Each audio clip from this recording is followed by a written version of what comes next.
Greetings and salutations. Welcome to episode 86, 87. We're somewhere in the 80s there for Ref the District. You know, it's sad as I create the graphics and I still don't remember whatever I put on there, but it's all right. We've got a great show for you today as we're going to be previewing the Washington Commanders away game at Detroit Lions. Shady Katie is over there in Michigan. Chances she hits up that game?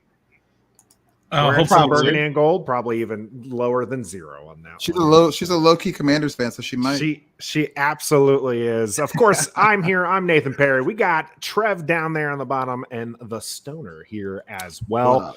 Our special guest for the Detroit Lions had to step away, unfortunately, under the weather. You know, wish him the best. If we do end up getting a Detroit Lions fan watching today's stream, scared. Could be scared.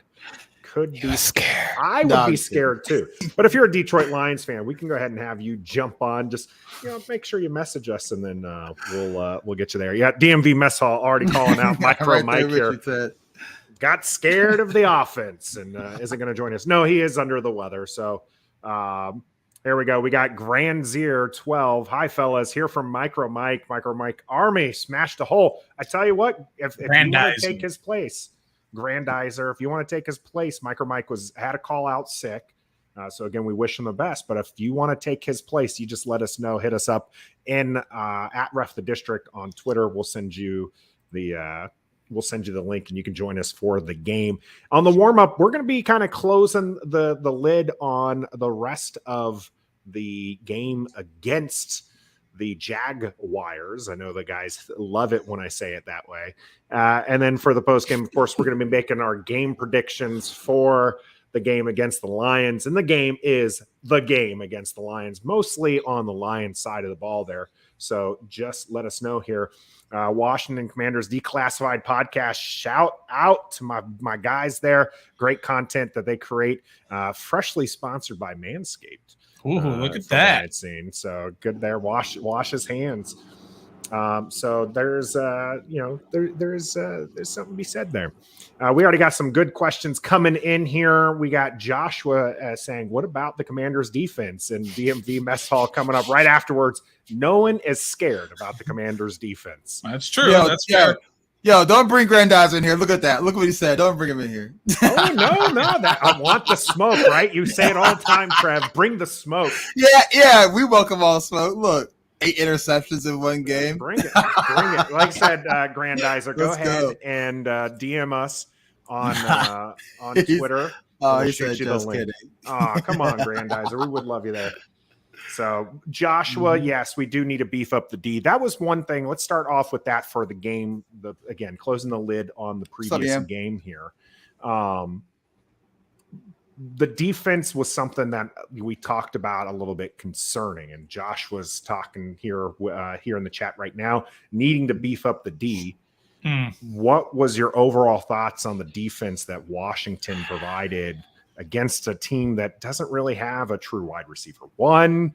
I think most people really point to the run defense as something that's scary. That's going to come up in the game as well. Trev, where are you at with the defense?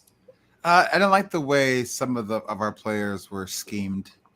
I don't like the positions they were put in. And obviously that came out after the fact, but if you watch the game, you saw Jamin Davis covering their number 1/2 wide receiver half the game. That's not ideal. Yeah, he's got sideline to sideline speed, but not against a receiver, against tight ends and running backs and fullbacks. So I didn't like that. And also, it's just we weren't very fundamentally sound at sometimes. Not a lot of good like that touchdown we gave up down there, where we missed like 4 tackles. Cole Holcomb was the first one, and he just gave a lackluster effort. And then the Kendall Fuller penalties back to back, and then the William Jackson penalty. Those are momentum killers. Those are drive killers. And we can't have that, especially with teams like the Jacksonville Jaguars, the Lions, these hungry, needy, we got a good team mentality teams that usually at the bottom of the food chain trying to make a name for themselves. We can't afford those mistakes to help them ascend. So I think we can. It's week 1. It's a little overreaction, but we kind of saw this last season for that. It's just Yeah, you are absolutely right. Those penalties were absolutely killer. I mean, I think one of those penalties by Kendall Fuller wiped away a sack. Another one was a third down one where you're trying to get off the field. You just give them a fresh set of downs.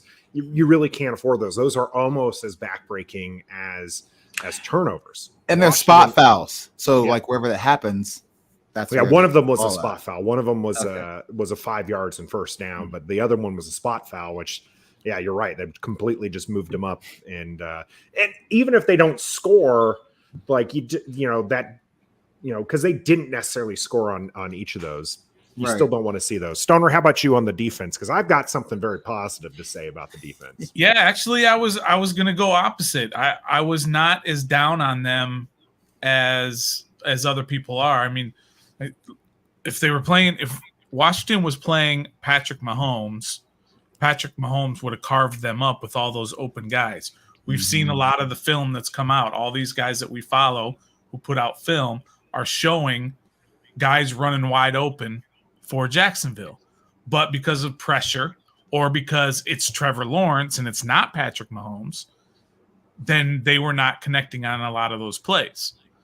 So I thought, first of all, I thought the defensive line was top notch. I would give them an A. They were putting pressure by themselves sometimes.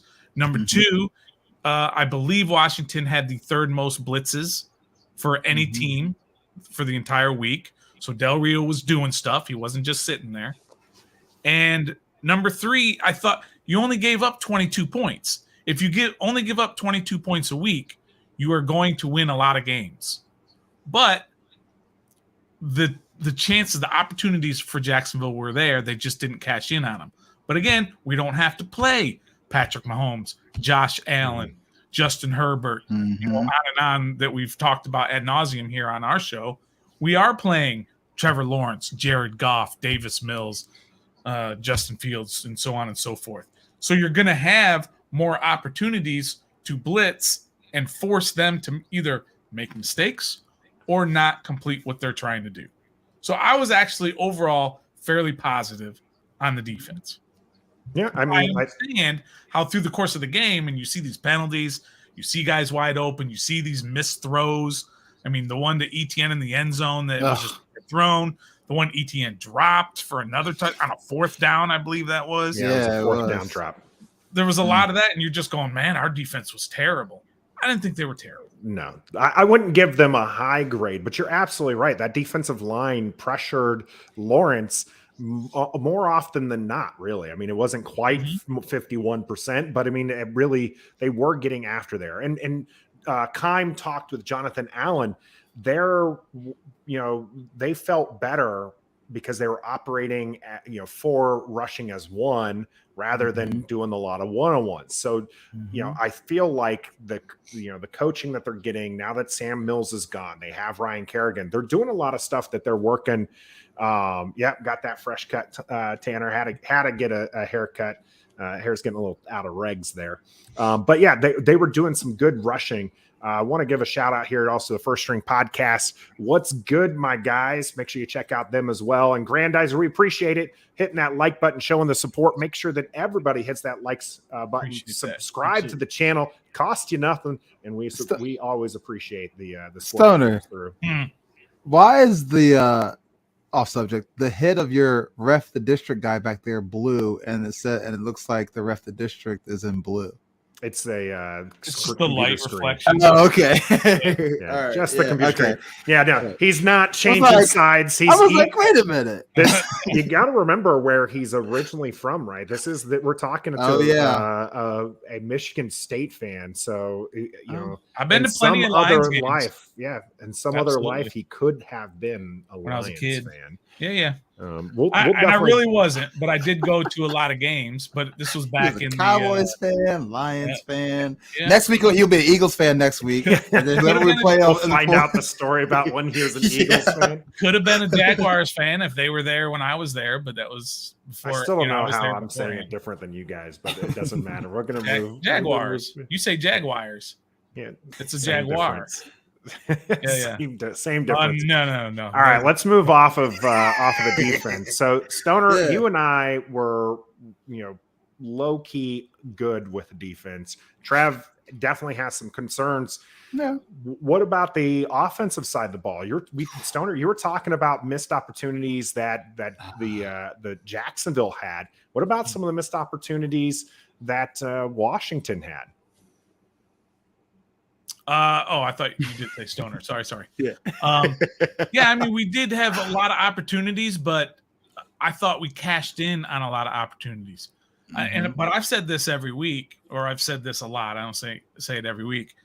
Guys are always open on every offense. It's got to be the ability of the quarterback to be able to recognize who's open and when, and then get them the ball and make the play. Because, like I said, we saw Jacksonville. Jacksonville had guys running open all over the place, but they couldn't get him the ball, whether it was a bad quarterback play or whether it was defensive pressure. So the same with Washington. They made the plays that they had to make, and guys got in space. Curtis Samuel in space was making people look foolish. Oh, right? Yes. He's a human joystick. And Armani Rogers, who when we were watching Authentic in the Beard the other day, they have a fantastic podcast. Yeah, good shout out. They were talking about, and Authentic is a Giants fan, and he was saying, I had never heard of Armani Rogers until they showed the highlight of that play, which is normal, right? We hadn't heard of him until the first day of camp, right? And then he started balling out and he started playing really well. But you get NFL players in space and they can make things happen. The league is designed to help offenses to make it more exciting and all that other stuff. So offensively, I thought they played well. Scott Turner got an A+ for me. He designed guys open, got them in space, and they made plays. And really, football, I think, is as simple as that. It's a very simple game to design. It's not simple to execute. But when you do execute, it's a beautiful thing. And I thought that's what Washington did. How about you, Trev? That offense, they came out pretty quick. They scored on their first 2 drives. Only 2 teams successful in doing that in week 1. That's Kansas City and Washington. Kansas City did go on to score on their 3rd drive. Washington, on their way to score, ends up fumbling the ball away and almost the game. Kind of stalled out after that, but then came back and scored 2 more touchdowns. Yeah. Where are you sitting at, Trev, with the Washington Commanders offense? To be honest, I loved it. We looked like we belonged in the NFL with our offense. You see all these other teams, even the mediocre bad teams, running all these crazy formations, scoring points. They might lose, but they're scoring points, moving the ball. We haven't seen that in quite some time here in Washington land. So just to see that offense move down, yeah, we had some hiccups, but we bounced back from those hiccups.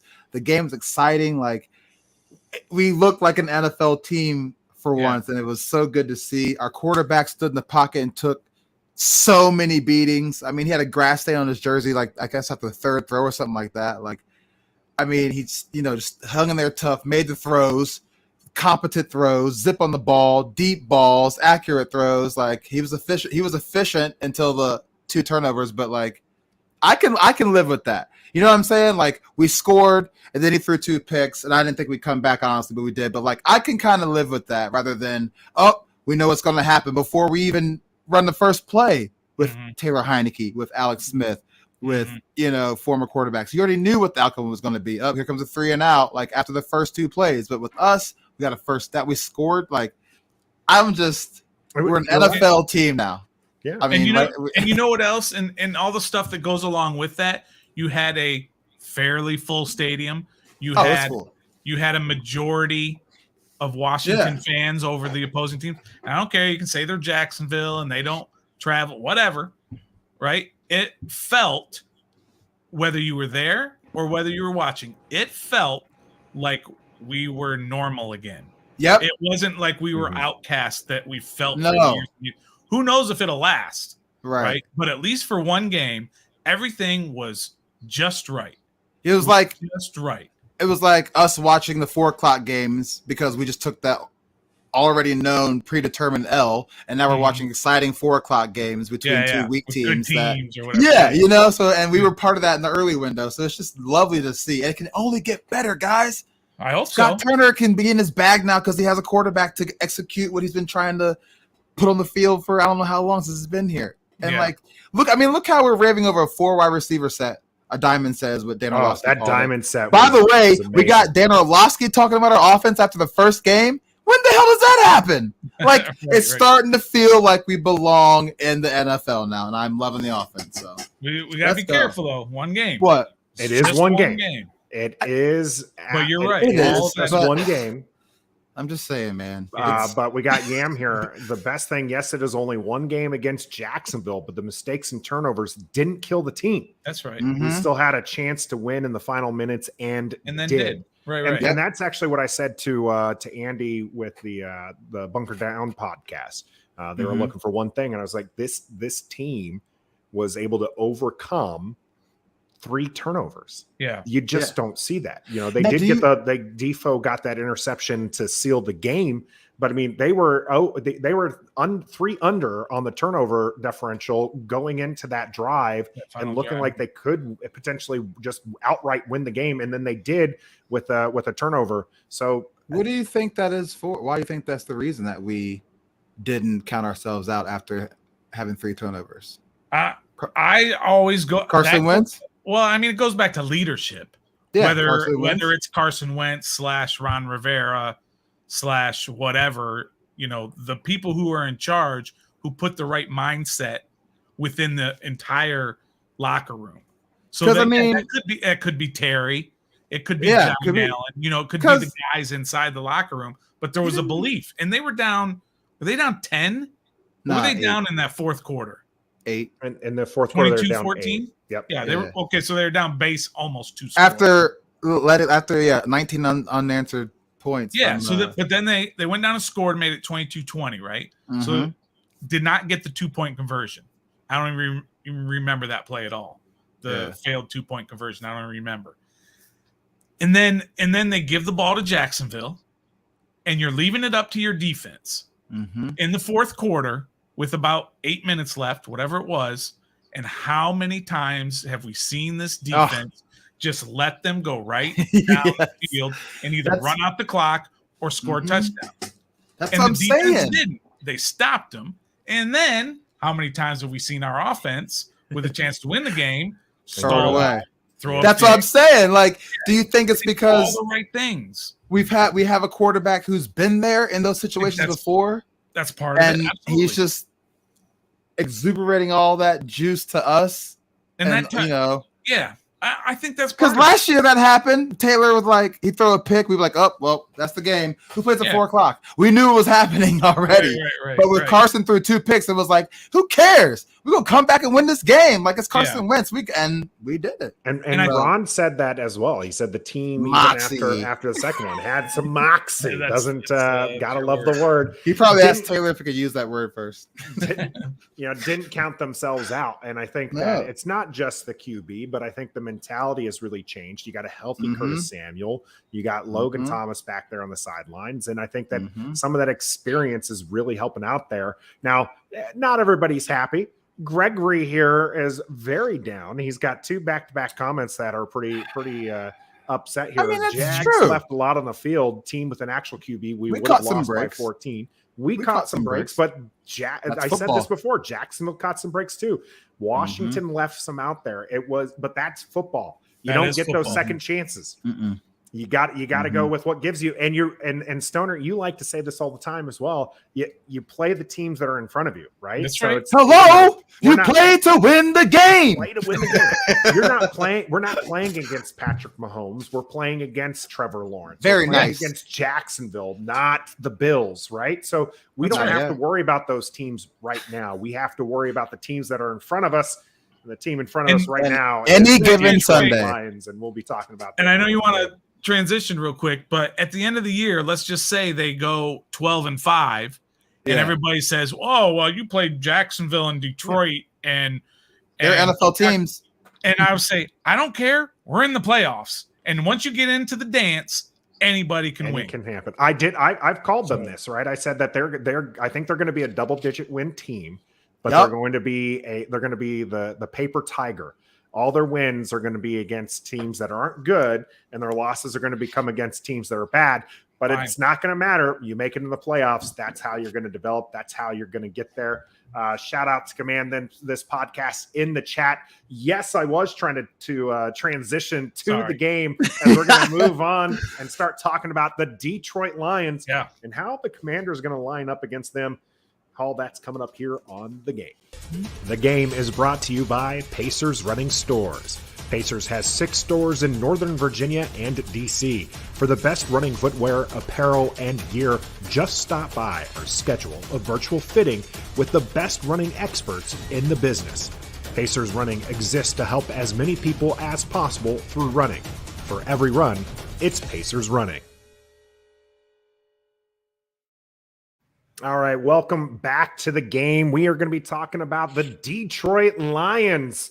Washington goes on the road. Unfortunately, our guest for today did have to call out sick. So if you're looking for him, we apologize, and we hope that he does feel better. So if you happen to be a Detroit fan, though, who wants to talk your side of the ball, hey, our DMs are open. Go ahead and shoot us a message. We'll get you the link to jump on here with us on Ref the District right now. Just make it happen at Ref the District on Twitter. You can hit us up on Facebook. We'll get your message and we'll get you that link there.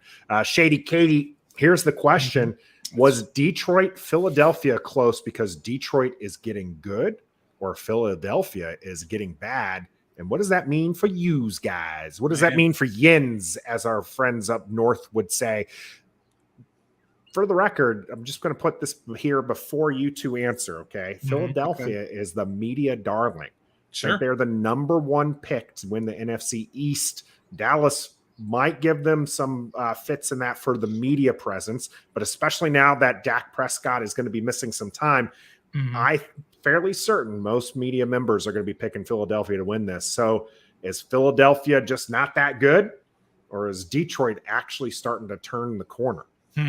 Trev, what do you think? Week 1, I think both teams are trying to figure each other out. So it was a shootout. Lions, I think they were in it pretty much the whole game. And then kind of went down and made a comeback, obviously, to lose by 3, 38-35. What it means for us, we got to score some points. That's what that means for us. We gotta score some points. Philly's defense is pretty good on paper. We talked to some Eagles guys beforehand, like during preseason, whatever. It seemed like they were pretty high on their defense, and they allowed 35. I don't know. Philly is that good. I mean, you can look at stats and determine that. A.J. Brown went off, 11 catches, something like that, over 100 yards. Jalen Hurts went off. He had like 18 rushes. So, and then DeAndre Swift, he had over 100 yards. St. Brown touchdowns. So that's to say. But for us, I know it means we got to score points. We just got to score points. Yeah. It's hard to say because it's only week 1, and it's hard to determine what teams are at week 1, because I'll never forget one year during the Eli years for the Giants, right? And the Giants, their first 2 games, they went 0-2, and they lost by a combined 48-7, something like that. And then we had them in week 3, and they just absolutely blew us out, and they went on to play in the Super Bowl. So it's hard early on to figure out what teams are. Like you said, was Philly not that good, or was Detroit improving? Who knows? It's hard to tell right now. But I will say this. If Washington defends the run game this week like they did last week, we're in for a long day. Yeah. It's going to control the clock because their run game was pretty darn good on Sunday. That boy DeAndre was averaging near 7 yards a carry. Zex and DMV Mess Hall both pointing out that DeAndre Swift did not practice today. D Swift was out with an ankle injury, but it wasn't on the injury report, is what I'm hearing. No, it was on the injury report. Oh yeah. He was a DNP. Okay, so he was a DNP for an ankle injury. Now Wednesday is the practice. It does, but Wednesday is the practice that it doesn't matter, right? That could just be rested up. If he's a DNP come Friday, that's when then you we really can gotta start look kind at of celebrating there a little bit. Now, there was one other bit of information here with the Lions. They did pick up a running back. They signed a running back to the roster. They did. So that is, to me, That something means that kind of goes hand in hand with that ankle injury. I think there might be something to that. For sure. So, we'll see. DMV Mess Hall also saying starting center and left tackle were also DNP. Frank Ragnow, and I was just on Football Garbage Time with Scott King, fantasy guy, Lions fan, and little insight. He said that their back end is not so good, like their secondary. So, and we can air it out. We've already seen that last week. So, we saw a really mediocre passer in Jalen Hurts carve them up. I mean, AJ Brown did most of the work. If you watch that, carve is relative here. Yeah. But Jalen Hurts was 18 for 32, 243. So right. And I don't know what the yards after catch were or whatever, but AJ Brown was doing a lot of that on his own. But he was open, right? So Detroit's defense did not look good, right? And if you just look at Detroit's defense, didn't look good. Washington's offense did look good. That usually you can deduct and say that that's going to be Washington's favor offensively. And that's what we all hope for, right? Detroit's never had a good offense. I mean, a good defense, but now they've got some dogs in there. They've got Aiden Hutchinson. They've got a couple of pretty good linebackers. They've got Jeff Okudah, who was a top 5 pick 2 years ago, who's playing supposed to be a shutdown corner. So they've got some pieces. But it's still early enough in the year, I think, where Scott Turner can devise an offense to be able to take that defense and do whatever they want with it. And again, get those guys in space, and I don't care if it's the 85 Bears, you're going to get some yards if you devise the proper strategy and have the quarterback to get to them. Shout out right now they do. Right now they do, but hopefully they'll continue to do that. Yeah, I looked up the stat. DeAndre Swift, 15 carries, 144 yards. Yeah. He had himself an absolute day. Yeah, if he's not there, that's a big deal. And this is one of those things that a lot of people were down on Washington for, was they allowed 6.8 yards per carry. Sure. But here's where one of the things that I think is going to be very different. One, you have to look at where those big runs were happening. Those big runs weren't happening. Like, Stoney, you brought up that last drive, for those last couple of drives for the Jaguars, where they could have, iced the game. They weren't moving anywhere.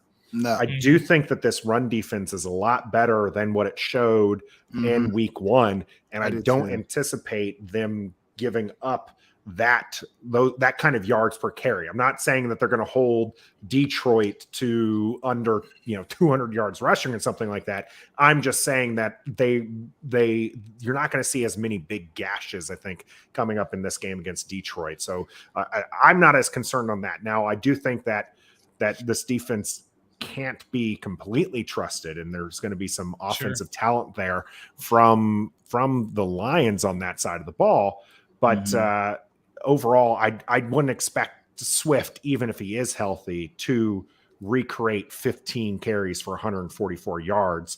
We have Jay Will on their team, 11 carries, 28 yards, a couple touchdowns to go with that. So, this is going to be a little bit feast or famine here. One of the things, Stoner, you were talking about earlier, is we don't face good QBs. That's right. This is Goff. This is a top pick just years ago, obviously traded away. But you like Goff. How do you feel about him quarterbacking? Are we going to see, is he going to carve up this defense? Is that Super Bowl Jared Goff? Or there's some questions here with the back end for us. Yeah. I mean, he's completely capable of throwing for 320 yards and 3 touchdowns. Completely capable of it. But if you put pressure on him, he's going to wilt under that pressure. Yes, he is. That's always been his issue. He's got the arm, he's got the smarts, he's got the talent, all of that. And he took a team to a Super Bowl. And you can say, oh, that was Scott McVay or Sean McVay, whatever. I mean, Scott Turner, Sean McVay hybrid kind of guy. You can say that all you want, but he quarterbacked a team to the Super Bowl, and not many quarterbacks can say that. So he's got all of that talent. I think one good thing that came out of this defense last week is we've talked about it quite a bit was the emergence of Derek Forrest, right? Mhm. Or some people like to call him Dark. I don't know. I've heard him called Dark, but whatever. His name's Derek Forrest. Defoe. And if he's back, if he's there and Cam Curl is back, and if you can play all three of those guys, including Bobby McCain, so you play McCain, Defoe, and Cam Curl, maybe that helps your run defense because Cam Curl is going to be up in that Buffalo nickel in the box, right? And because you can now trust that Forrest can handle that back there, or vice versa, whatever they decide to do. So I think that's something good that comes out of it if Cam Curl plays. Nobody has any idea if he can play or not. Now, one of the areas that Washington tends to have some fits with is the tight end, and Detroit has a pretty good one in Hawkinson. Yeah.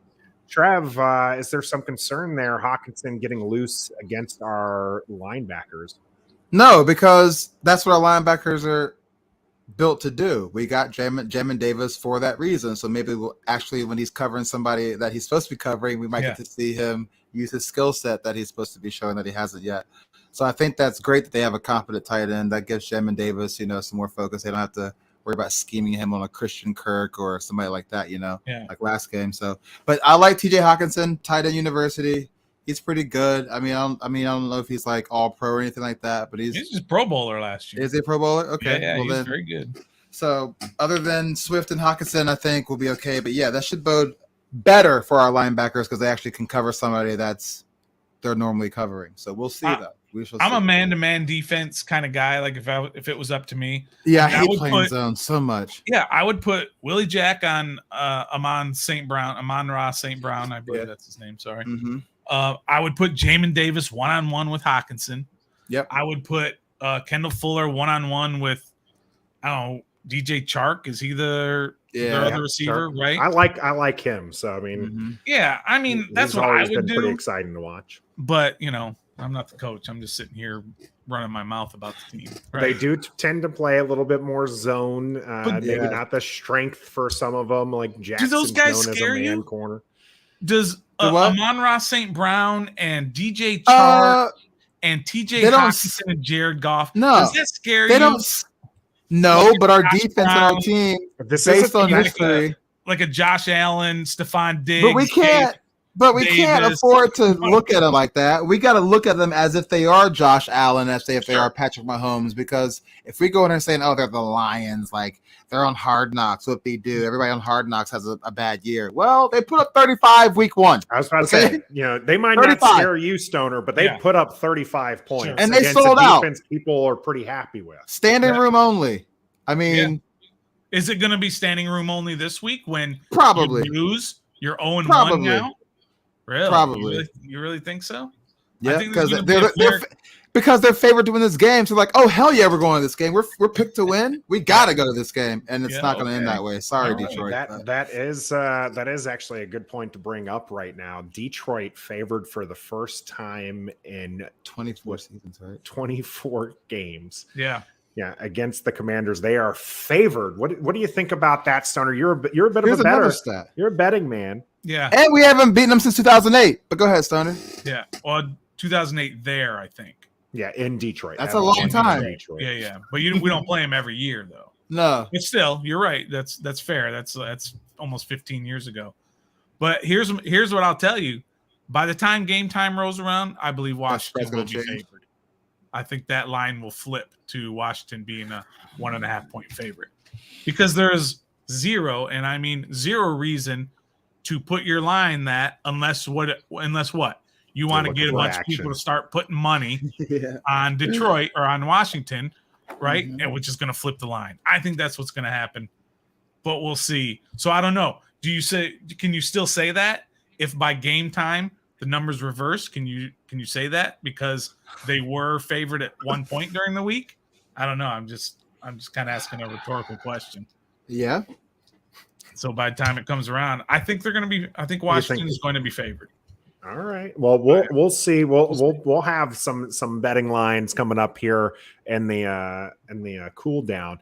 But continuing here with the Detroit Lions and how they match up, the coach mentioned, and I had the comment up top. I'm sorry, I can't find it right now. Their Detroit Lions coach said that he knows Scott Turner's offense. I find that kind of surprising, don't you? Because I'm pretty sure not even us, we who follow the team, don't know this offense. This is the Dan don't know anything, bro. This is the first time smoke. Scott Turner's offense has really been able to show out, and this is one of those things that we were kind of excited about talking in the warm up. Was you have all these offensive weapons. This ball can go anywhere. I mean, Terry McLaurin was only targeted 4 times. That's right. So this is this is where the ball can go anywhere, and there's a lot. You're going to have Cole Turner back. I'm so hyped for that, bro. For Washington, so you have 2 big targets at tight end. What do you think Cole Turner's impact is going to be on this game there, Stoner? Let's just keep this between the 3 of us, and nobody else can hear this, right? They should just go ahead and cut John Bates. He's basically unneeded at this point. Wow. I would. Would you Did be you okay? not see Bates manhandling people on blocks? I did see him drop a pass. Okay, well, that's where Cole Turner. We'll get Cole Turner in there for passing plays. You have put John Bates in there for run blocks. Opening up. You didn't see him opening up. Those I blocks. cannot believe this man's just. This man's was. I don't care about blocking tight ends whatsoever. All I want my tight ends to do is catch passes. Put Sadiq Charles out there at tight end if you just want him to block. Okay, would you be okay going into game week when your tight end set is Logan Thomas, Cole Turner, and Armani Rogers? Would you be okay? No. Armani Rogers catches 1 pass and goes for 12 yards, and now he gets a starting spot. He takes John Bates' spot. Get out of here. Well, it took him 20 years to get them yards, I'll tell you that. And now you just want to write off John Bates because of that one play by Armani Rogers and a good camp? Stoner, you're kidding me right now. Gus Bus absolutely just nailed it there with me. Yeah, the Spurrier offense. My brain is too.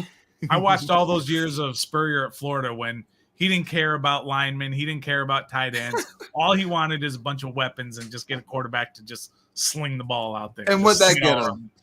2 national championships. That's all. At the college level. This ain't college. Not so successful here in the NFL. Here's the reason. Here's something for you to think about, Stoner. We posted this. We talked about it yesterday. And then we posted it today, right? That Gibson failed block, right? If you had motioned Bates back there and had Bates blocking, you know that thing's going for a touchdown. Right? But Bates isn't going to start in the backfield like that. Gibson, no, he doesn't start. But you know how many times Scott Turner motions, right? Yeah, especially the tight ends to bring them back there in a faux fullback. Yeah, right.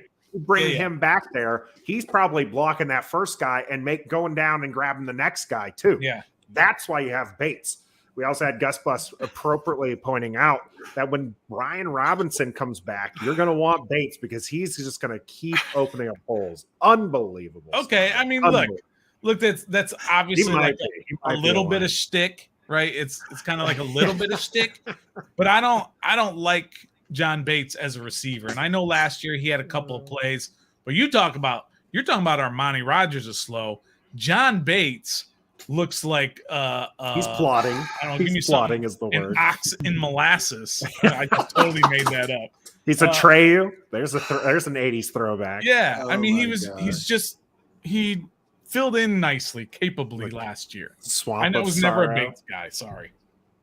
Give me an offensive weapon, not a glorified guard who's playing tight end. Stop it. He is not, bro. Okay. Cole Turner is the vertical red zone pass catching tight end guy that we needed because Logan Thomas just ain't because there yet. By the way, I love Logan Thomas, but that man ain't ready. Love him to death. He's not 100%. He's not 100%. He's not 100%. And Gregory, this is exactly why they're going to keep all 4. Well, yeah, but not on game day. They're not going to address Armani Rogers now. Cole Turner took his spot. Yeah, it's going to be Thomas, Turner, and Bates. I might not dress Bates. I'm just saying. Hey, who am I, Trev? Hey, Trev, who am I? Oh, I'm jumping. Travis Etienne. That's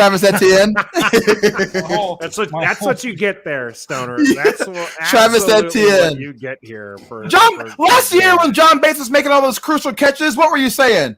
He's not supposed to make those catches. He's making. No. You were happy. I was never a Bates guy. Listen, all he was doing was standing over there. I know you are. He was standing over there waiting for that little lollipop from Heineke, and he didn't have any choice but to catch it because it was nice and soft and fluffy right into his hands. 20 catches on 25 targets last year. How many? I got a dollar. 20 I got a dollar coming up. 25 yards. 20? He had 20 catches. That's a 12.5 for a tight end. I think that's really good. Wow. I can't believe you all for a run blocking tight end. That's good. Yeah, a rookie run blocking tight end. Put Sadiq Charles out there if you want to run. We do need a run block. Cole Turner can't run block. My whole thing's all messed up. You did that yourself. You played yourself right there. Congratulations, you played yourself. One of the things we saw with our offense and the Scott Turner offense was Gibson moving around a lot. Do you expect that to continue here against Detroit? And how successful do you think he'll be? Didn't have a huge running day. Do you expect them to run him a little bit more against this Detroit line? Why?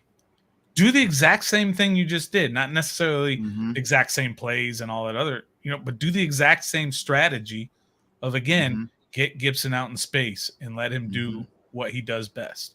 Have the same strategy. Pump the ball into Curtis Samuel in space, get Terry McLaurin on some plays, put Logan Thomas in the middle of the field and throws.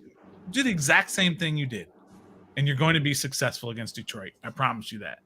J.D. McKissick wasn't used all that much, Trev. Do you want to see that happen a little bit more, or are you happy with his usage right now? I do, because you don't want to put the whole workload on Gibby. He's already running back one, so if you spread him out, it's obvious pass play. It's a run play. It's obviously coming to him too. So it's I like what they're doing, but you don't ask him to do that the whole game. That's asking too much. He didn't do it last year that much. It's like the first full season he's actually getting to use his skill set that he came into the league with. So put J.D. McKissick out there some more, man. We kept him for a reason, not just to Yeah, what's going to happen? There. What's going to happen if you bring or when you bring B-Rob back?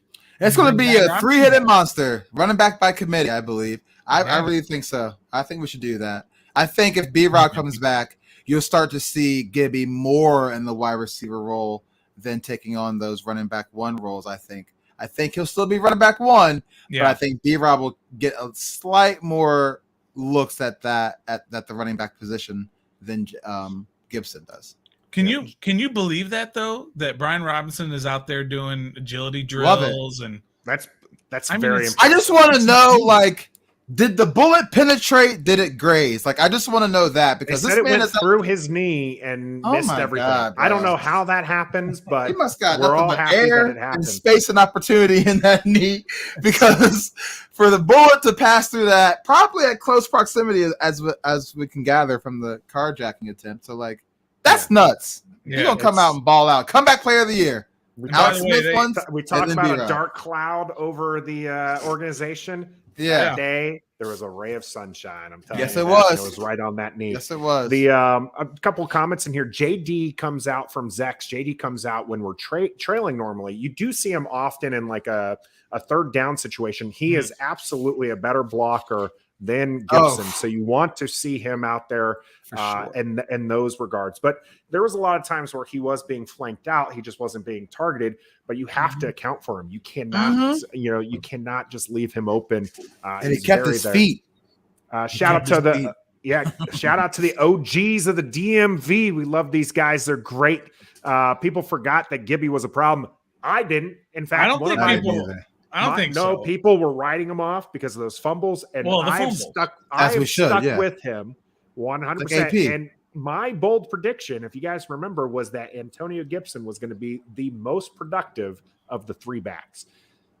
Yes, but what he's saying is, I'm sure that's Trey Z there is saying, is that people forgot that he was a problem. They're not saying people forgot that he was was going to be a part of this offense.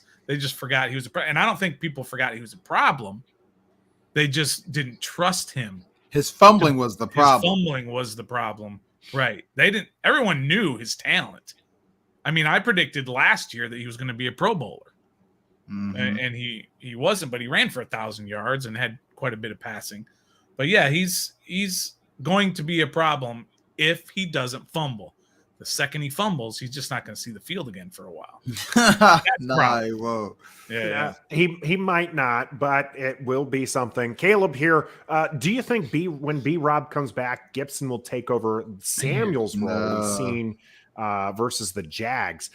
I don't think so. I think that this is going to be the quote unquote problem. This is a good problem to have. Is there's only one ball and you've got a lot of playmakers. And so I do think that Brian Robinson's going to get his fair share of carries. Now, I'm pulling the under on most everybody's carries that they've listed for B-Rob because they have him listed as running back one. A lot of people, my counterparts can give me a number here, and I can give you an over or under on that one. But a lot of people list him as running back one or giving him like 200, 250 carries. No! He's missing 4 games. He's still going to see something like 175. And I'm like, you got to slow your roll here. Right. Gibson is still an effective runner. You're going to have J.D. McKissick out there. Curtis Samuel's going to take some of those rushing. He might see 60 carries. So he'll see more than 60. I'll take an over on that one. But I don't expect him to get – I expect probably around 125. And I think that they're going to be productive carries, but this offense right now, it looks like it's going to have a flow with more of a short passing game, with opening up with these speedy wide receivers. And the running game, over the course of the season, I do expect it to kind of lean past, but it might be like 55-45, right? As far as like the split's concerned. So B-Rob is going to have his role in this. Gibson's going to have his role. Samuel's going to have his role. One of the interesting stats that I saw today was Curtis Samuel's average target depth was only a yard off the line of scrimmage. Yeah. And but in space, not like a yard, with a guy right on him. Detroit was I think they said the third most NFL allowing scrimmage yards with almost 500. I think they had allowed 488 scrimmage yards against from Philly. Yeah. So that bodes well for us. Sure. For Gibby, for McKissick, for Jonathan Williams even. I know he had one play last time, but whatever. Curtis Samuel, it bodes well for us. So, I mean, when teams look at Washington and you look at the weapons from an objective point of view, right? And you look at Gibby and McKissick and Logan, and nobody knows about Cole Turner. Most people have never heard of him, so we can't even say him. But Logan and Terry and Curtis, and now they know who Jahan Dotson is because most people didn't know who he was. Sure do. And they look at that, and then they say, that's an issue. That's an issue that people are going to have to deal with as long as Carson Wentz doesn't throw up all over himself, right? But when you look at Detroit again. Do any of those weapons really scare you outside of one name, and that's DeAndre Swift? And we knew that last year. He was a beast last year, and he's only improved on that. But they just don't scare you. But this offense has to scare people around the league, and so that obviously bodes well for this team. All right, we have the Code Talker here. Shout out to the Code Talker. Thanks for joining us. Make sure if you joined us, like this video, subscribe to the channel if you like what you're hearing here.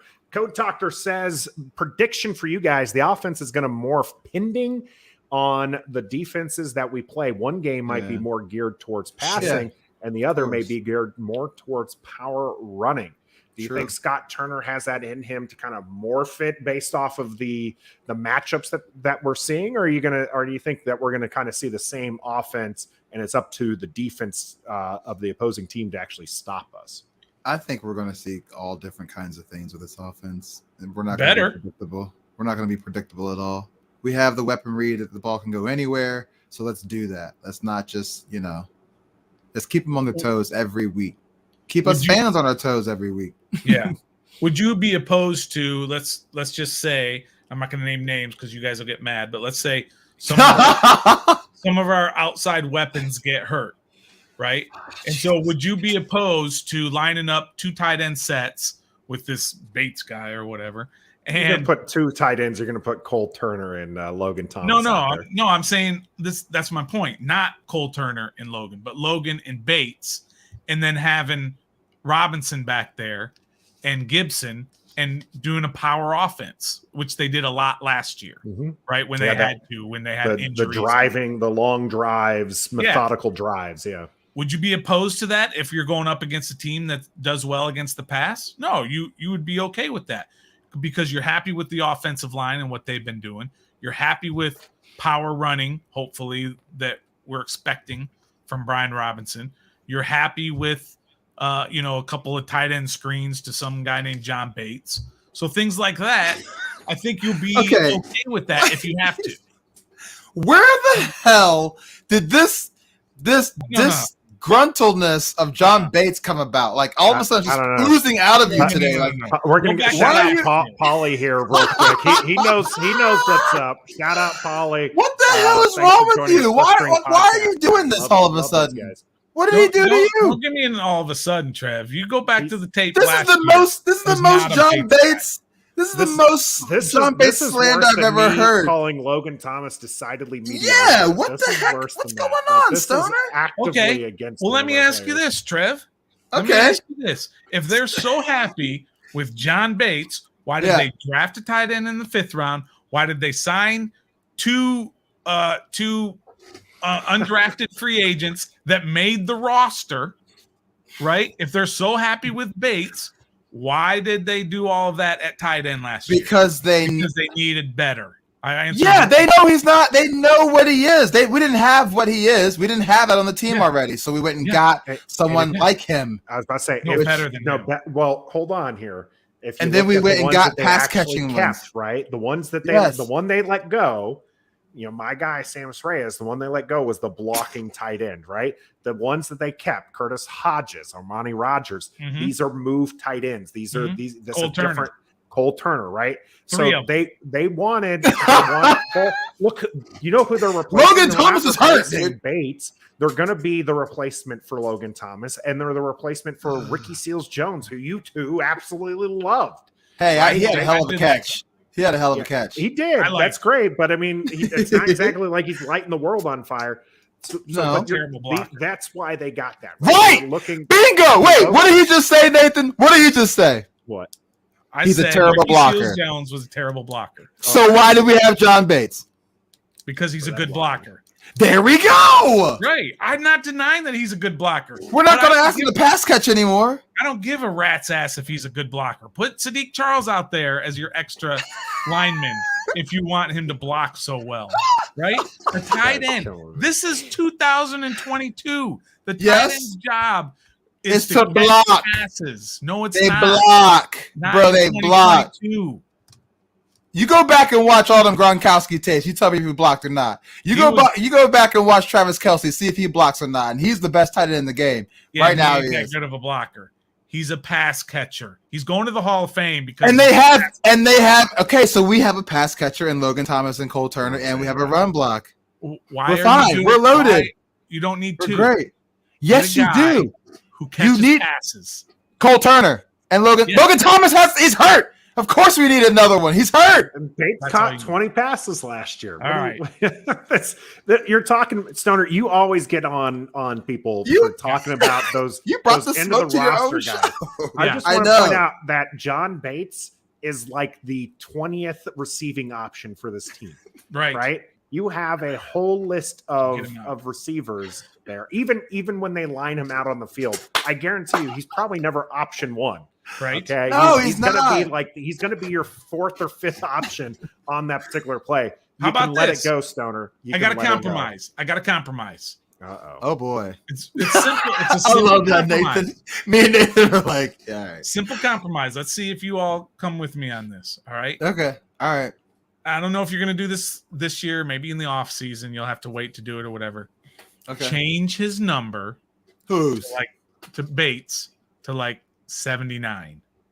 He's not an offensive lineman. And make him an offensive lineman if he's such a great blocker. I want my tight end to catch the ball. He does catch the ball. One drop pass, now he doesn't catch. What did Nathan just say? He's never the option. If Cole Turner's out there, will he be the option? Yes, he will. So get him the ball. So why do you want to cut him? You rather cut somebody who's been with us, who's played the position. Yes. Well, he's done everything we've asked him to do except for that one drop pass.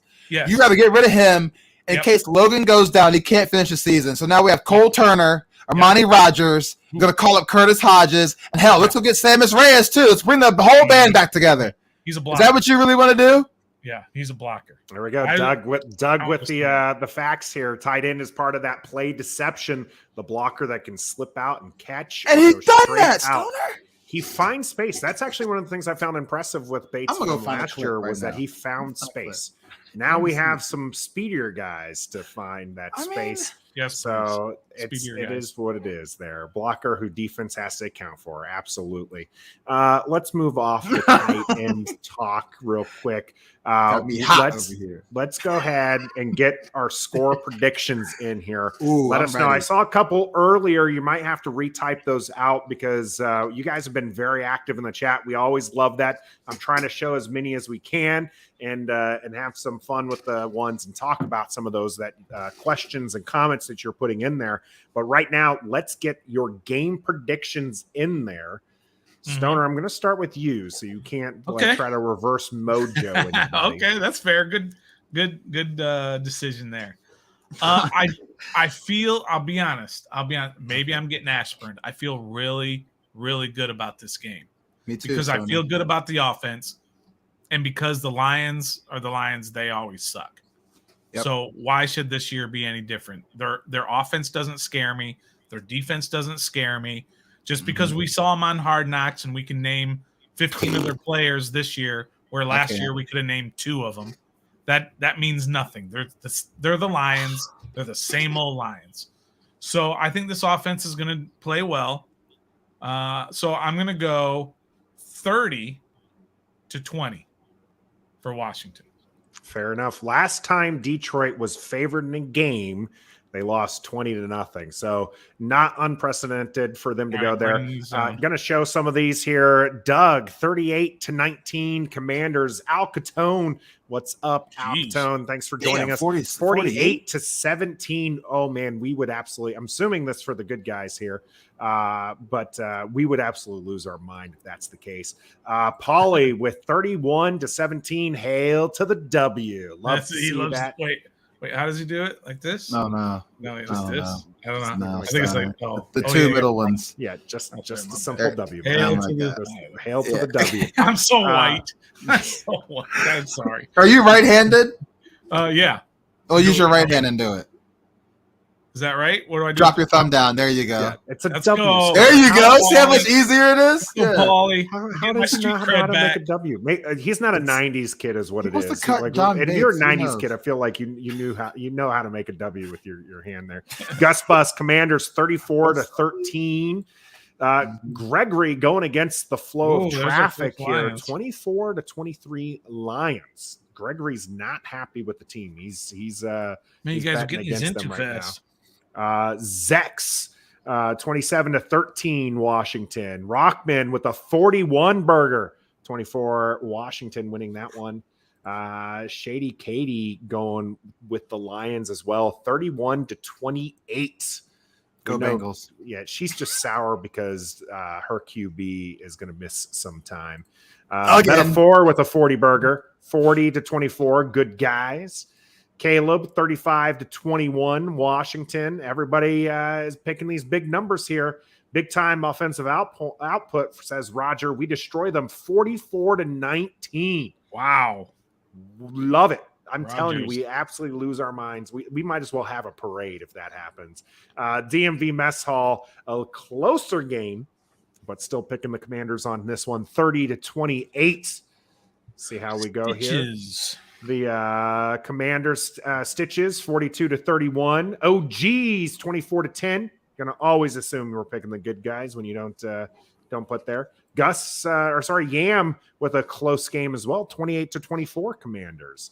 Alcatone block Gregory. We love the descent though. We can't get those burgundy and gold glasses on. Commandalorian 27-6. That's a huge defensive showout if that happens. Mm-hmm.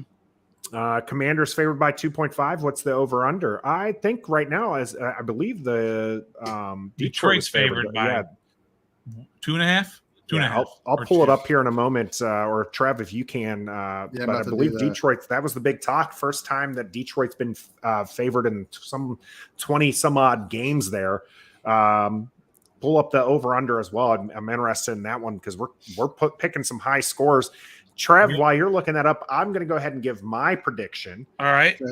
I'm going to go 34-24. The Commanders on this one. Wow. I think that the offense showed me enough that I really think that we did leave some points on the board. The defense, I do think, is going to still be trying to find its way. And that's where I think, and there might be some garbage time points that are going to come with that. So 34-24 to the Commanders. And Trev, who do you got? I got 34-17 Washington. It'll be close in the beginning because it's, first quarter jitters. But I think we'll hunker down and take it to them and run away with the show. And they'll get 17 in garbage points. I'm with you on the garbage points thing. So 34-17. That line is the Lions are picked to win, and the spread's 1.5, and the over-under is 48 and a half is the over. All right, 48. Gus Bus was showing 49 and a half points there. Depends on which book you're looking at. Yeah, depends on which sports book. But yeah, Lions favored right now 1.5, which is when you're the home team isn't good, right? Like home field advantage is already like 3 points, and then that's what they say.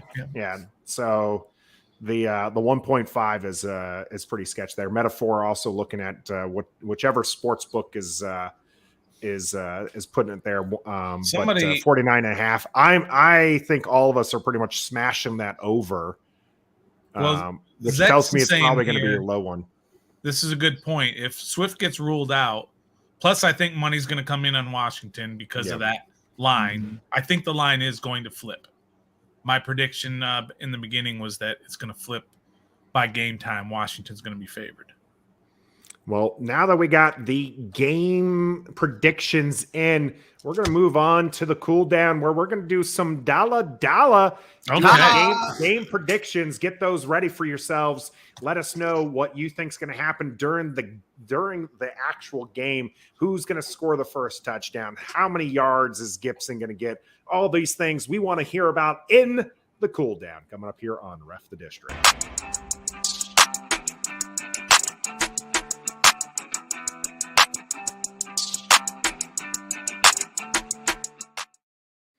And Grandizer with a great first question here. Who's the Commanders' player of the game versus the Lions? Who do you think? Who do you think is going to get the game ball? I'm not sure we can necessarily put a real dollar on this one, but who do you think is going to be the player of the game? Jonathan Allen. Interesting. Defensive player. He's gonna record. Can I just say how confident Trevor was in that statement? He did the old. We got Fuller. We got it's not gonna be Fuller. Logan Thomas, Montez Sweat, Dotson. Coming up with a name. Stoner, who do you got? I think Detroit is obviously seeing the tape. They're gonna do something about Curtis Samuel, right? They're gonna do something about Dotson. Whoops. We forgot about this kid, Terry McLaurin. So I think Terry McLaurin's going to be the player of the game. I think that's fair. I love Gus Bus here. John Bates will catch 2 TDs. Take that, Stoner. Wentz is a smart choice. Allen's, he's with you on Allen. I think that one's pretty good. Grandizer getting his pick in now. 25-23 Lions. Amon-Ra St. Brown, a.k.a. the Sun God, is the Lions player of the game. Welcome to Detroit, Dan Campbell. Dan Campbell might be crying after this game as well. You can hype up Amon-Ra St. Brown all you want. If he was on Washington, De'Ami Brown would be laughing at him. Okay? No, he wouldn't. I'm exaggerating. I'm just saying that on this team, might be he's wide receiver 4 at best. Would you play him ahead of Curtis Samuel? Would you play him ahead of Jahan Dotson? I'm asking you. Amon-Ra St. Brown, who is very talented. He's done nothing in this league so far, right? I mean, he was pretty good last year. He was pretty good last week, but he hasn't done anything that our guys have done. I mean, Jahan Dotson probably had a better game in his first game than Amon-Ra St. Brown had all of last year. Right? Yeah. I will say this. I would put him as probably the fourth wide receiver. But yeah, that's all I'm saying. And in Washington, I'd put him as the fourth. But I think that if he's wide receiver 4 here, he's wide receiver 2 in most other places, right? So he's a quality receiver. I just think that the 3 we have are really good with the roles that we need them there. Did you look up his stats, Trev? Yeah, from last year? Right? Last year. Well, was he a rookie last year? I think he was last year. So he had 90 catches for 912 yards and 5 touchdowns and 61 rushing yards and 1 rushing touchdown. That's actually really good. That's a little really better than I thought. Pretty good. Yeah, pretty good. That's pretty good. Yeah, he nice, Stoner. He nice. Yeah, he nice. Yeah, he nice. Yeah, you're right. He is. But wow, Gregory going all the way as second in Washington. Ahead of Dotson. I mean, we don't know what Dotson's had 1 game, 4 catches. You're right. We appreciate you, Grandizer, and some of your stats and your fun. Even if you didn't want, even if you're too scared to actually join us in person, we appreciate you joining there in the chat. Hey, and tell him to come back on Monday, on Day After Reckoning, and see how all these. Come back on Monday, and we'll see how everything plays out. Let's get to our dollar gents here. I got one. You got one right off the bat. First, John Bates will have more catches than Logan Thomas on Sunday. I'm taking that. Can we do $100 on that one? No. I'm not sure what's in that. I'm telling you, if he has 3 catches and Logan has 2, y'all gonna owe me $1. You celebrate. You can celebrate. How many catches did Logan have last game? Not going to happen. He had two catches, right? Oh! He had 2, right? He could have had 2. He could have had 2 or 1, but he dropped it. How many did he have? So what? Hey, he had 1. He dropped 1. He didn't have any. But so it's definitely possible. He could definitely have more than Logan's 3 2 catches. Sorry, 45 yards. Oh, he had 3? 3-0. Yeah, and now you're saying that the 0 like and Cole Turner's I'm not sure what's in that cup of his. I know. That's I'm just telling you right now. Hot take. Yeah, I'm taking that $1. Anything could happen. Yeah, that's not happening. How about this? Cole Turner's going to have more catches than John Bates. I like that too. No, I'm with you, Stoner.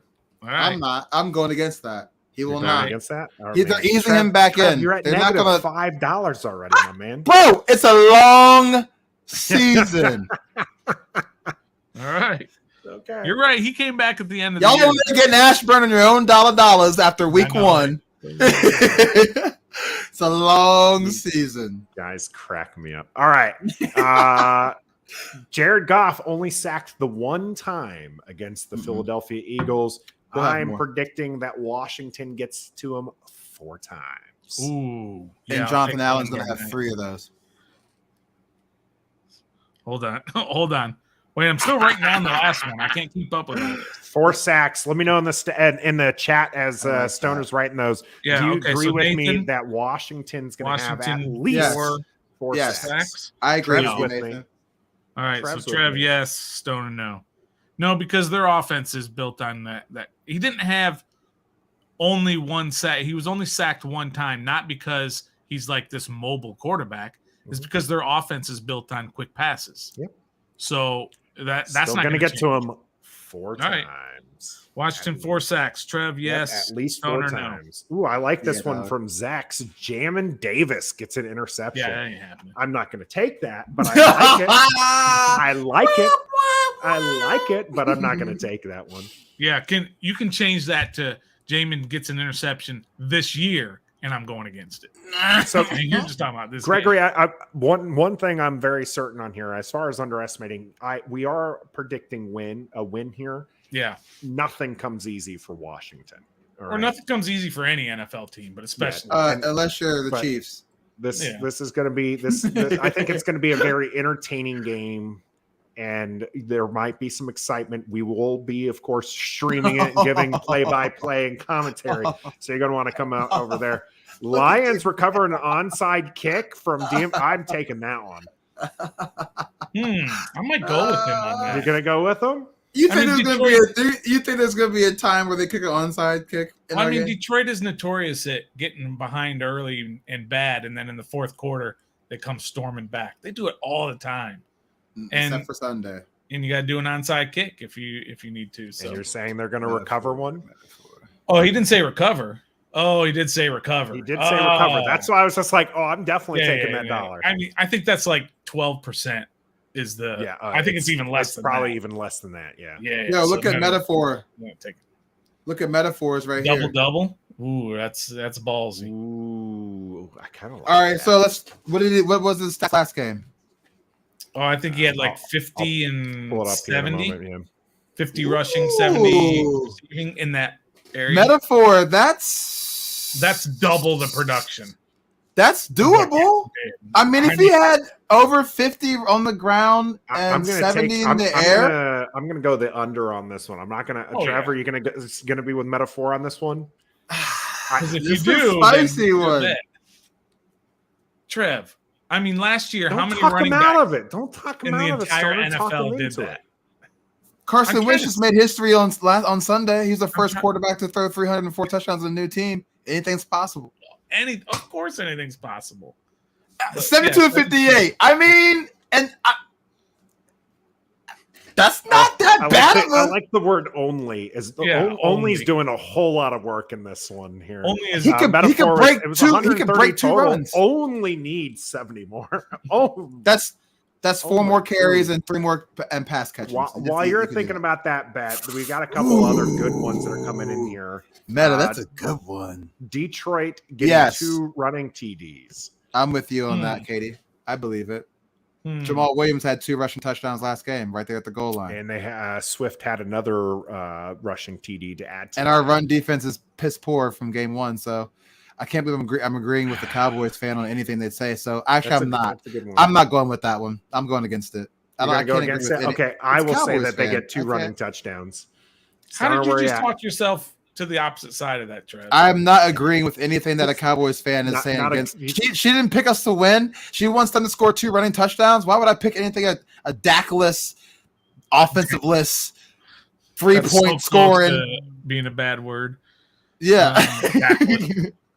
So I'm with that one. I'm against him. So he's saying not going to have 2. I'm going to say at least 2. Yeah. Stoner, where you at with this one? Detroit less than 2 rush TDs is what Trev is saying. Yep. And Nathan, no. Stoner. No, I'm staying out of it. I don't want any part of it. How about this one from the Mandalorian? No field goal attempts by the Commanders. We didn't have one last game. Yeah, they're going to have field goal attempts. Especially being indoors. Yeah, they're going to have a field goal attempt. Trev, you want to do I'm with you, Mandalorian. We ain't going to kick the field goals. There we go. 2 weeks in a row, no field goals. Field goals or field goal attempts? Field goal attempts. Same. No, field goals made or field goals attempted? Field goal attempts. It says it right there.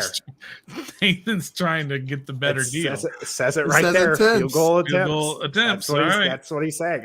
You know me, Stoner. I'm a stickler for words. You got words have meaning. The words there said field goal attempts. Trevi said, "I'm with you." Cam Colonel return game gets a pick 6. I'll take this action. I don't know if you guys are with metaphor. Yeah, I wouldn't touch you guys. Yeah, that pick 6 are just you can't. They're so unpredictable. Ooh, stitches. Washington has 2 100-yard receivers. You guys like the chances on that one? Let's see. What did they have? Did they have any 100-yard receiver? They didn't have any. I think didn't have Gibby any. led them, right? Terry had like 40. Yeah, Gibby was the leading receiver. Yeah. So yeah, I'm not touching that one. Yeah, I don't think that's going to happen. I think that this offense is designed to move the ball around. I will say this: they have 1 100-yard receiver. How about that? Will you guys take me with that one? No, I think they will. Okay, I think they will too. I mean, we just got the the fantasy football team name of the year. That's pretty good. The fantasy football team name of the year.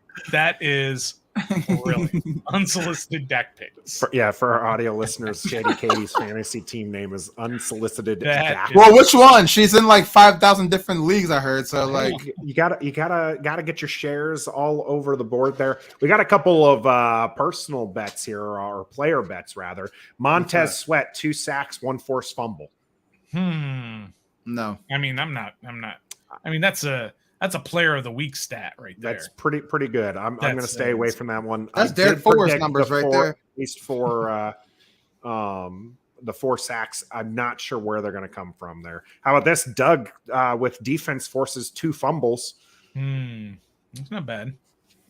Those kind of bets I try to stay away from because they're kind of like these happen all the time. Right about on that line. Yeah, well, you're scared.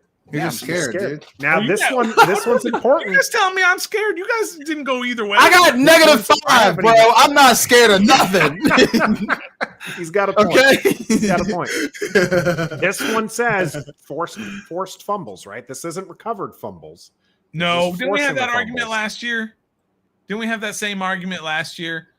To be called a forced fumble, it has to be recovered by the other. No. So this one specifically says defense forces 2 fumbles. Yeah. The reason why it was questionable last time was because it was Washington has 2 fumbles or something to that effect. And so, yeah, like you're saying, like when Gibson fumbles and we recover it, it's still called a fumble.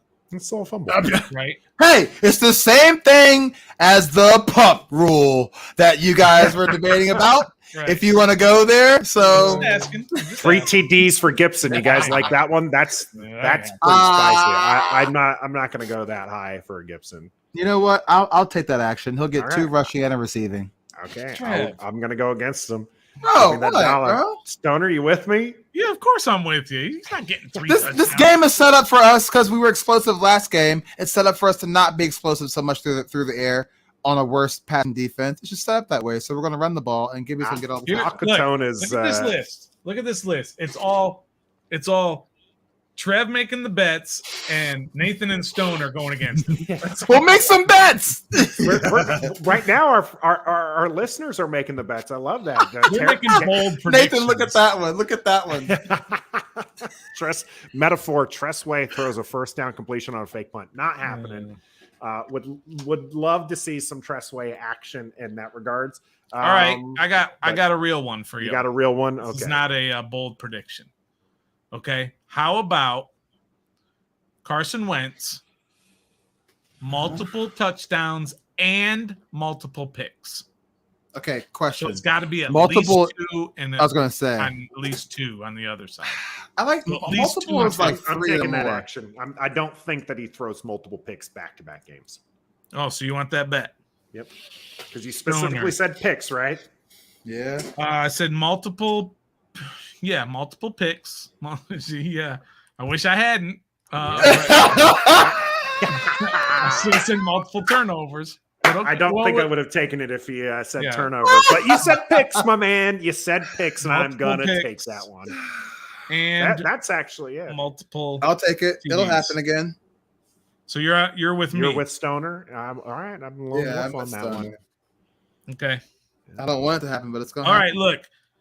Stoner has made 2 bets. Trev has made 4 bets. Nathan has made 1 bet. So we one need more, Nate. Nathan to make. Can I steal Zach's here? No. Opening score drive. I like that one. No. For who? For the Commanders. And is it touchdown or any points at all? Oh, that's very true. Good point. I tell you what, I will go with an opening score touchdown drive for the Commanders. You with me on that one? I don't want to go against you because I don't want to root against it. I'm rooting against it. We're going to go 3 and out this game. Just the way Cookie crumbles. Oh, I'm definitely taking that action. Our first drive is 3 and out. No, he said he's taking your bet. Yeah. I'll make that bet for you if you want that spice. I'll take it. Our first series, we go 3 and out. All right, but I'm still doing the other bet as Yeah, well. for sure. Yes.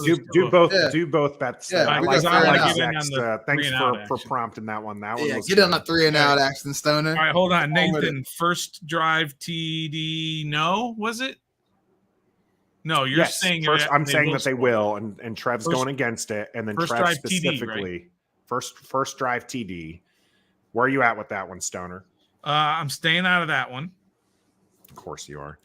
Just Yeah, because. How about root Trev's? against- I don't How about think they will. Trev's? I'm not trying to 3 and curse out? this. We'll win the game, yeah, but we're just gonna go 3 and out in the first position. Trev. I know, I am too. I'm tired of it too, but that's just Three what I and know. out. I know. I'm First still drive. tired like you. Stoner and Nathan. No, we're not doing a 3 and out. First Yeah, drive. not doing that. How about Alcatone? 251 yards. I will tell you this. No. The 251 yards. No, sorry, I was looking at a different one. You're going to talk about Hutchinson being Yeah. held to 0 I will sacks? tell you this. If Aiden Hutchinson lines up every play on the right side, on his right side, the defense's right side, he's not getting 8 sacks. That Damn place right is he's manned not. by Charles Leno, and he's going to hold down the fort. Charles Leno. Charles Leno. Oh, is that how you pronounce it? Did you ask him personally? I know you're not asking me about how to pronounce things up there, Nathan. I love this. I love it. Good stuff, gents. Anybody- It's good stuff. Any more bets we got out? How about you guys? Anyone take that one from Gus Bus? Hutchinson will be held to 0 sacks. Yeah. Well, all right. He's going to saw- have 0. I'm saying it. Yeah, I think If he's going to line up on the same side as I think Mark Bullock showed that him and some other defensive linemen were like side by side right on top On of the I each left other. think- side. on Cosme's side, right? Yeah, Cosme Yeah. slash Then yes. Trey Turner. Is that where he always lines up, or do they move him? Mm-mm. I honestly don't know. Yeah. They move him. Yep, move them all. All right. around, Well, both then, sides. yeah. Ooh. Only I'm with it. only recorded an assist tackle. Right. Yeah. I'm gonna go with that. What? He is Did 0? he 0 sacks. I mean, Eagles' offensive line is really good. So is ours, though. We're all we're all in agreeing agreement that's 0. Yam seems like he might be on it. Hutchinson is wild though. That kid is all over the place and has Red Bull in his veins. Yeah. Gave him I mean, some that's wings. fair. Oh man, that's tough. Doug. Nice call, Doug. By the way. Bates will block him. There you go. Love Had a baby Doug. metaphor. Dax will get a 50-yard punt return, not a Ooh. TD, but a single kick yardage total. Wow. I 50-yard see your return. 50, and I'll raise you a 35. Not a 50. He's Yeah, not. I don't think it's All gone right. that Here's far. one. Dax will not have a double-digit yards punt return. All of his will be 9 yards or less on his punt returns. That one's pretty good. That's a pretty good one, huh? Anybody want a piece of that action? Yep. I don't care. Week 2, baby. I'm feeling froggy. I'm going to about to- abstain from that I'm one. about to be minus All right. 20. I'm about to be minus 20. Stoner's kept out of a few. I'm going to go ahead and keep out of Stop one being of these. scared, John Bates. 9 yards or less. All right. Well, if we don't see any more coming in, we do enjoy these, and we will be keeping receipts. We'll be bringing these back up in the day after reckoning. Don't forget, we have some game time action as well. Yes. We will be streaming the game. Stoner will definitely be there. Trev I will be there. will be there. I will be coming in late, so we'll see that. Metaphor is going to take That's the a- dollar there. You guys harped Lions on the turf. will punt a lot, so I'll go against that. Perfect day for Joey the Leg Sly. I think Do so. you- Would be pretty good. So you Inside, guys I like mentioned that. I like real that. quick. We mentioned turf. Do you think that's going to be a huge deal for us? In what manner, though? Getting our. I mean, I know it's supposed to have better grip, but like I don't know. It's different, you know. Like you're inside of a dome. It's not real grass. Like we don't normally play teams that have that kind of stuff. So Well, what it is the gonna big be- advantage to indoors, no weather, and turf? What's the advantage? Speed. yeah, speed. But then And it's who has also speed. we do. That's right. But then there's noise. There's a lot of noise. A lot of noise. A lot of noise. I'm just asking. I'm just asking. Sure. Go back and watch, some of that game, on the NFL highlights or whatever. I deleted that. Sorry, I canceled that. No, I mean just on YouTube. Oh, okay. If you go on YouTube, and they have the 12-minute highlights of the game. Oh yeah. It's not like their fans are on top of you. I was gonna say, is that why Jalen Hurts went off like that? Because it's turf. It could absolutely. I mean, he's a dynamic runner as well. But yeah, the noise will not be a factor in this game. Ooh, that's pretty bold to say. It's just not. Oh, I mean, it's not because I'm not killing the Detroit fans, although Detroit's been bad for so long. They gonna sell out them seats up there at Detroit Rock City. Gonna sell them out. There's some excitement. Eminem gonna be in there. He doing halftime. 8 Mile showing up. Like it's not a place that is good for acoustics or whatever to make it loud in there. It's just not. Like in Seattle, it's loud there. In Detroit, it's not. Even when it's jam packed, it's not loud. Got you. It's like FedEx. FedEx can be loud. I can tell we didn't get RFK. too many Detroit fans here because they would be lighting him up right now. I'm sure. Come on, Yam. How do we feel about stops on third down? How do we feel about Washington? They stopped Jacksonville 3 out of 12 times. Where do you guys sit? They stopped Jacksonville 9 out of 12 times. Sorry, 9 out of times. They held Jacksonville. I see something around the same thing. I think we're going to give up on third downs. It's football. I mean, it happens, but I don't think it's going to be. I think it's going to be like it was last week. We give up 3 or 4 of them. I think they'll probably be around 50%. Yeah, 50% is about where I'm thinking it's going to be. Okay. Sorry, Stitchich with offense will have a play over 50 yards. Money. Going to happen. Really? I think it will too. I think it will. Over 50 yards? A 50-yard play. Yep. I don't. I mean, how long was that to Terry? That was what, a 40-yard touchdown? And that was pretty long too. Yep. 50 yards. That's a healthy play right there. I like that one. We ain't ready for all that just yet.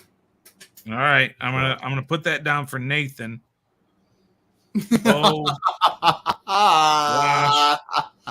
will have that's tough. That's tough right there. Gus Bus. The most exciting thing to do in Detroit is plan a trip to Toronto. Yeah, that's true. Love it. They have Greektown. They've got casinos, so they do have that. That's pretty Detroit Rock City. Yeah. We'll have good question. Does Dax's 50-yard punt return count? No, this is offense. Yeah, it says it was specifically. He has the ball. We're on offense. No, that's special teams. That's special teams. The 49-yarder for. Well, if you possess the ball, are you on offense? No, it's a special. You're not. Team. It's totally different. No. It's special teams, but are you on offense? No. What? Do you want me to spell it for you? No. So if you pick off and you're trying to score, Leno. Is the offense now playing defense? Huh? Special teams. Okay. Punt return. Touchdown. Is that offense? No, we're going to let them have their philosophical talk after the show. You got to catch us on Sunday. We will be live with the game, play-by-play, some commentary, all the good stuff. And we have a special show coming out later this week.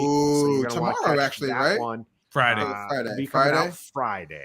Okay. So you're definitely going to want to catch that after the whistle with someone who is hoping to bake the same set of cookies for next week. All I'm saying is Scotcheroos. Scotcheroos. We want to see Scotcheroos for the rest of the year. Yeah. To find out what we mean by that, catch the show on Friday. And until next time, beat the Lions. Beat